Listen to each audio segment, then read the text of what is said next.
CBI ने शुक्रवार को दिल्ली आबकारी नीति मामले में दिल्ली के उप मुख्यमंत्री मनीष सिसोदिया के आवास सहित दिल्ली एनसीआर में कई जगह छापा मारा।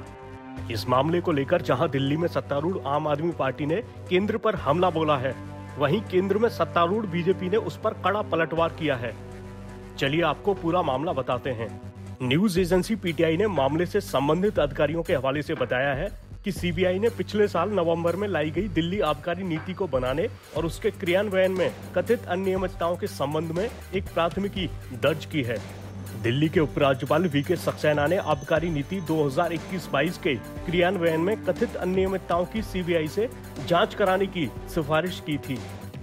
दिल्ली के मुख्य सचिव की जुलाई में दी गई रिपोर्ट के आधार पर सीबीआई जांच की सिफारिश की गई थी, जिसमें जीएनसीटीडी अधिनियम 1991, कार्यकरण नियम 1993, दिल्ली उत्पाद शुल्क अधिनियम 2009 और दिल्ली उत्पाद शुल्क नियम 2010 का प्रथम दृष्टया उल्लंघन पाए जाने की बात कही गई थी।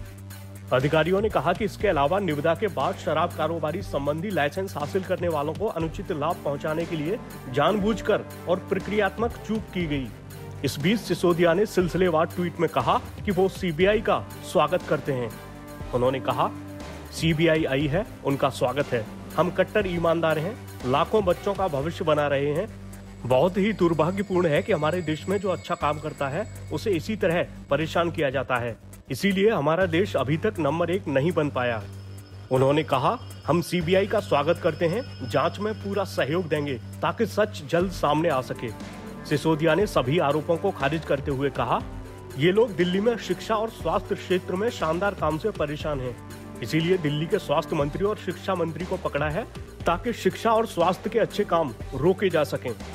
सिसोदिया के ट्वीट पर दिल्ली के मुख्यमंत्री अरविंद केजरीवाल ने कहा, जिस दिन अमेरिका के सबसे बड़े अखबार एनवाईटी के फ्रंट पेज पर दिल्ली शिक्षा मॉडल की तारीफ और मनीष सिसोदिया की तस्वीर छपी, उसी दिन मनीष के घर केंद्र ने सीबीआई भेजी। सीबीआई का स्वागत है, पूरा कोऑपरेट करेंगे। पहले भी कई जांच रेड हुई, कुछ नहीं निकला, अब भी कुछ नहीं निकलेगा।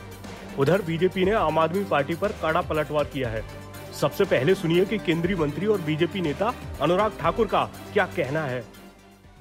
भ्रष्टाचारी जितना मर्जी ईमानदारी का चोला पहन ले, वह भ्रष्टाचारी ही रहता है। और आम आदमी पार्टी का भ्रष्टाचार एक बार नहीं कई बार देखने को सामने आया है। आज मुद्दा है शराब के ठेकों का, शराब के ठेकों में हुए भ्रष्टाचार का।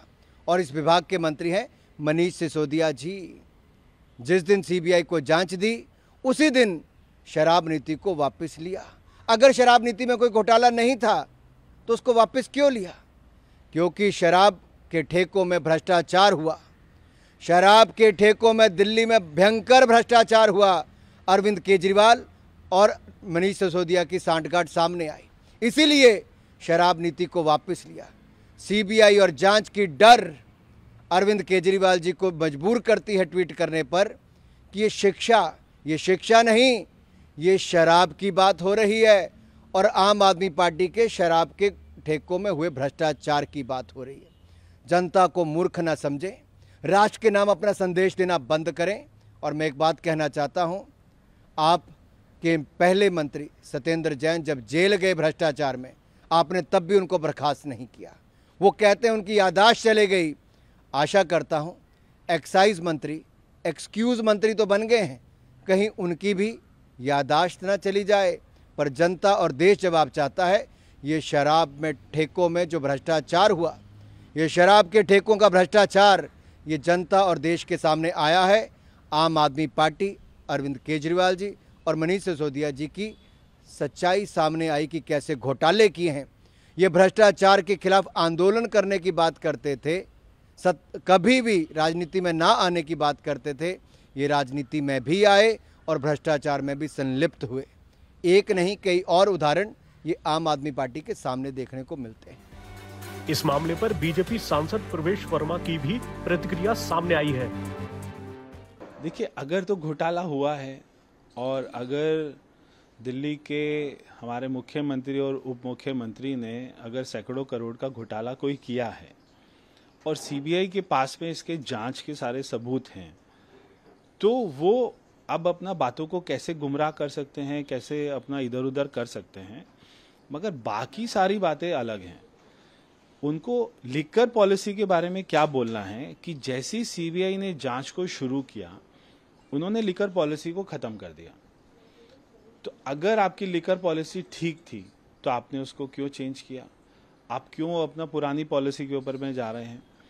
और अगर आपकी पॉलिसी ठीक नहीं थी तो अगर आप उसमें दोषी हैं, या तो वो राजस्व का नुकसान हुआ तो भी दोषी हैं, या आपने लिकर माफियाओं से पैसे लिए तो भी दोषी हैं। तो सारी बातें सामने आ जाएंगी।